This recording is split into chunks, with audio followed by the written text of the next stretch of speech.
Today we're going to have some test battles here for the Fantasy Cup, which is coming up later on today, and we're going to play our shiny Turtonator. This Pokemon looks kinda creepy. I stole this team from Twitter as well, as you maybe saw already in the top team video, which is going to be linked at the end card as well if you haven't seen this one.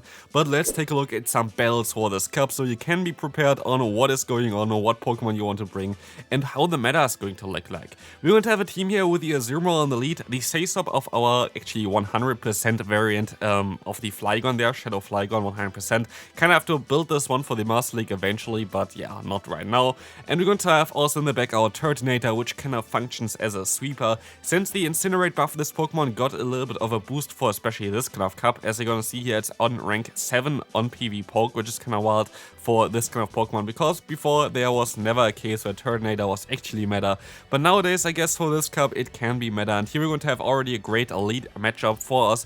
As we can get to another Ice Beam, the opponent's Skarmory is going to go down. We will see as well that the opponent is gonna go into their Sandslash, and they make a huge mistake here because they didn't expect, I guess, I get to the Scorching Sands that fast. Yes, the Flygon has no access to Scorching Sands as well, which is kinda really nice for this Pokemon because you're gonna get there really fast. But we're going to let this move go through, and we're going to try to sweep endgame with our Turtonator. Turtonator kinda wants to get the shield advantage, especially the 1-0 shield scenario. This Pokemon is insane.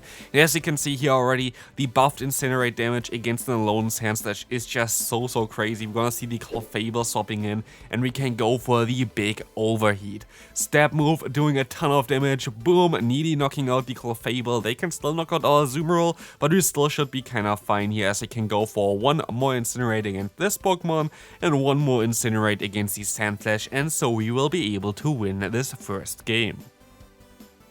Let's take a look at the next opponent. We're going to have a Tapu Fini in the lead, which is also a very decent Pokemon in this meta. If you saw my video yesterday, of course, for the top teams for these for this meta here, Tapu Fini plus Azumarill, been kinda everywhere, like very strong there, but also very strong catch from the opponent here onto the Registeel on the play rough, which was very smart by them. But I can swap out into my Flygon, and something that surprised me, which I actually did not really think that would happen, is that the Scorching Sand is actually enough to knock out the Registeel from this range, which is really cool. And I'm still going to use a shield here against the opponent, because I know that I should be able to still get to a Scorching Sands, and this is a CMP tile against the opponent's Surf, which is going to be amazing because it's going to get rid of a ton of energy from the opponent, getting the shield and also getting the attack drop here, which is going to be very huge for us, because like this, the opponent is going to be forced to swap out eventually against our Azumarill. The Bubble is doing more damage than the fast move from the opponent, especially after Bubble got a buff, but my opponent does it again, catching the move here onto an Escavalier, which I'm totally okay with, because we can go ahead and swap out into the Turtonator, and 2 Incinerates is all it takes. And so yeah, basically I think this is the only fire type Pokemon that's currently allowed in this cup, so Turtonator has a very unique role in this meta right now, which is kind of cool. But also, we kind of want to Incinerate and also Overheat a lot of Pokemon here, so let's go for that.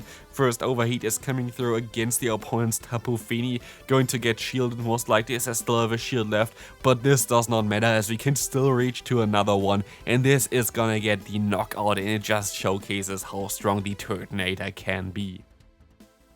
Let's take a look at the next opponent. What are we going to see here? We're going to see a not elite from me. Like, I don't know what is happening here. Niantic does its best. Honestly, I have to say though, like, while this was kind of funny and like you didn't really see the Pokemon, and I'm still using a shield here because Moonblast would kind of hurt. I think they're on Dazzling Gleam only. But they actually go for the Bug Buzz, which would have been resisted. Doesn't matter, but like, honestly, I don't have a lot of bugs in Pokemon Go anymore for like PvP. Like, I feel like it's very consistent. It's like consistent to a level where I would appreciate if we ever gonna get like tournaments or whatever for Pokemon Go PvP in Pokemon Go, which would be really cool for like the in-game stuff, not like the regionals or whatever. Would be really cool, because I feel like it's currently at a point where at least the game is stable enough for this. Yes, they're going to be once in a while some hiccups, but yeah, as they're gonna see for most of the battles, I actually have to say that lag is not really an issue anymore, which is cool to say. But also the opponent had a very weak team to fire, which is kind of cool. So here the opponent has still their Katana in the back. A very interesting Pokemon actually for this meta, allowed for sure, but yeah, you're going to have targets, for example, like the Azumarill might be something I want to showcase as well, as I have my Katana still built for the Great League, which is a pretty rare Pokemon to get as well. But here, of course, the opponent has a little bit more of a fun team, which does not work out too much against my meta team. Let's take a look at the next opponent, what they're going to run. They're going to have the Hexorus in the lead, which is going to be an amazing lead force, as the opponent's going to be forced to swap out. We see the Escavalier coming in. They're still going to be able to get to a move here, but I know, of course, if they have the Hexorus in the lead, I can just still get to a Dragon Pulse and get the shield back, so it does not really matter. They're still going to be forced to go for a charge move against me, and so the Dragon Pulse is coming through.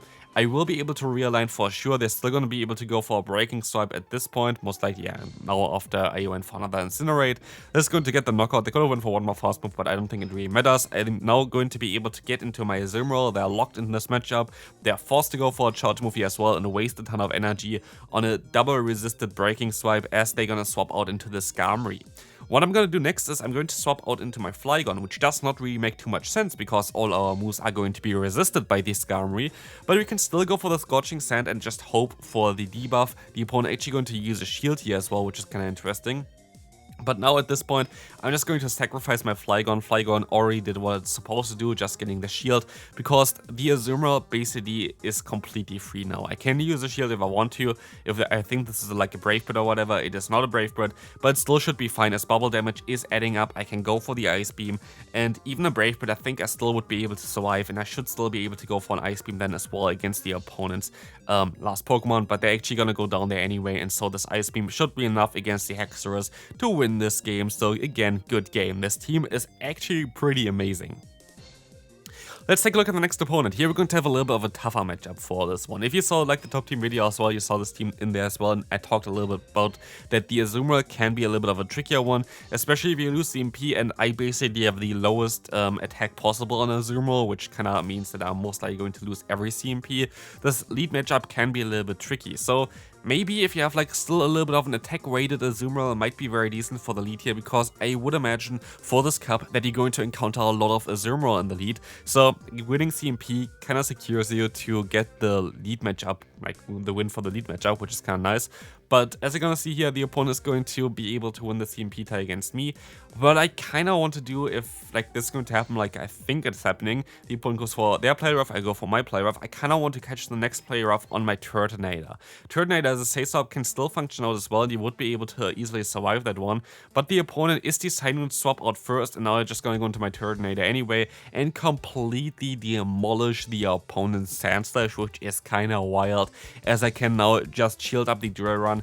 We can just get the full farm down basically. They can go back into the Azumarill if they want to, and they do exactly this basically. But what I can do now is I can go up to 100 energy. I can go for one Dragon Pulse, which should knock them out, especially after the damage of the Incinerate here, which is doing way more damage than I expected.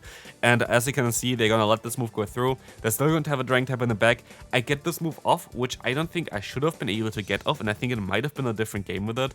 But like this, we will be easily able to win this game.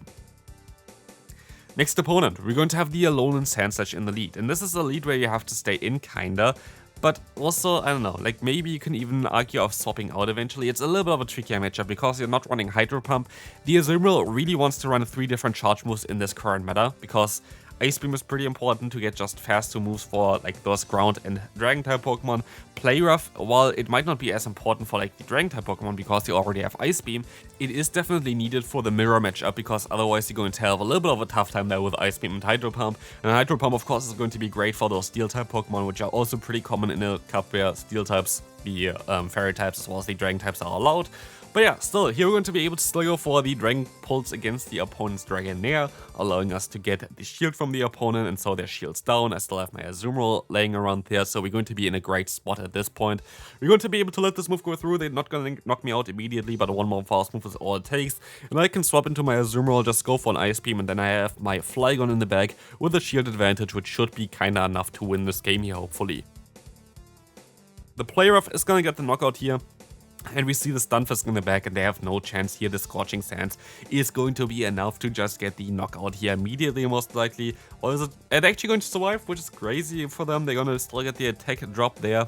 Sure, most likely let this move go through just for the fun, but yeah, they're going to go for the Rock Set anyway, so it does not really matter. And this is going to be a very good game, as the Dragonair is going to go down from one more Dragon Claw here. Next opponent, we will see the Azumarill against Azumarill. Again, a matchup that is a little bit tricky to play out, especially if you lose the CMP tie. If you lose the CMP tie, it's going to be a little bit tricky, and we are most likely going to do this because, yeah, again, we have basically the lowest attack that he could ask for. I actually think it is really the lowest attack that's possible for Azumarill, so that's kind of funny. But yeah, we can still go for the player of here. This is going to get a ton of damage onto them, which is kind of needed. But still, the next player off is coming through. The opponent would be able to win CMP test, so we kind of maybe want to catch a move eventually, especially as he got them a little bit lower here. They're still going to go for the next charge move because they would have been close to the 100 energy player off coming through. But yeah, maybe I catch the next one, let's see. I'm gonna still go for the CMP tie, I lose the CMP tie, I decide to use a shield most likely. Yes, I do. And now maybe I should try to catch the next move that is coming up afterwards, but let's see what we can do here. Player coming through, actually gonna get the knockout, so I'm actually okay with that. I want to swap out immediately because it's an ABB style line, so yeah, the opponent swaps into the Sand Slash, maybe not the idealist play there for me to swap out, but I can still go for my charge move, which is kind of cool. And so I will be able to get a shield from the opponent. They go for the full farm down, but they swap out into their own Turtonator, allowing me to go into my own Azumarill, but we don't have any energy on this Pokemon, and so they can go for the knockout before I can reach a play rough, which is a little bit awkward, because I cannot really do anything about it. And yeah, now we have our Turtonator against the opponent that even still has a Sand Slash in the back that is loaded on energy, so sadly we're going to take the first loss here 11 minutes in, which is going to be okay. But yeah, if you enjoyed this video so far, I would really appreciate if you leave a like on the video, it would really help out the channel. Also subscribe if you haven't already, there's going to be a lot of content coming up for this new cup here, but sadly we're going to see the Turtonator losing against the Turtonator, which is, I guess, kinda fine for the purpose of the video. Let's see what the next opponent is going to bring to the table. We're going to have the Azumarill Mirror again, and yeah, this is going to be something that you're going to see quite often, which also kind of makes me believe that Registeel lead is going to be a great lead to have for the upcoming cup. I'm actually curious on how the cup is going to work out. I'm mostly going to showcase a lot of like more off-meta picks because I feel like, yeah, like meta picks are kind of nice as well. I might just take a look at like rank 1 in the world teams or like top teams or whatever as well for those kind of videos for the meta teams, but I kind of want to more stick towards trying out some new stuff because, yeah, we're still in the middle of the season. I don't really care too much about hitting legend yet, which you see sometimes with my content as well recently, where I just play some more fun stuff, which I feel like is a little bit more refreshing than just having meta the entire time. But here, of course, this is a very meta team as well that we are playing that is definitely worth using as well if you want to try out a decent team for this cup later on. But you can see here the overheat actually hitting against the Azumarill and doing way more damage than I expected, and even nearly at least forcing the shield from the opponent. They might be in a range where I could just mudshot them down here, and this is exactly what I'm going to try to do. Maybe I have to go for a charge move first, but they swap out into the Lucario, and I decide to go for the Dragon Claw, which might be a mistake. It was not. The opponent decides to use a shield, which is kind of cool.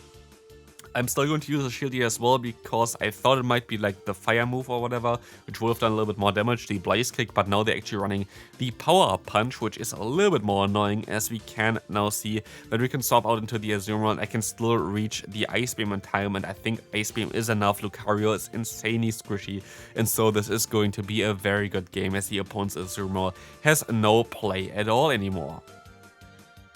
So let's take a look at the final game for today's video, and we will see a MEWeedle in the lead. This is something that I also think is a fairly decent Pokemon to play in this cup.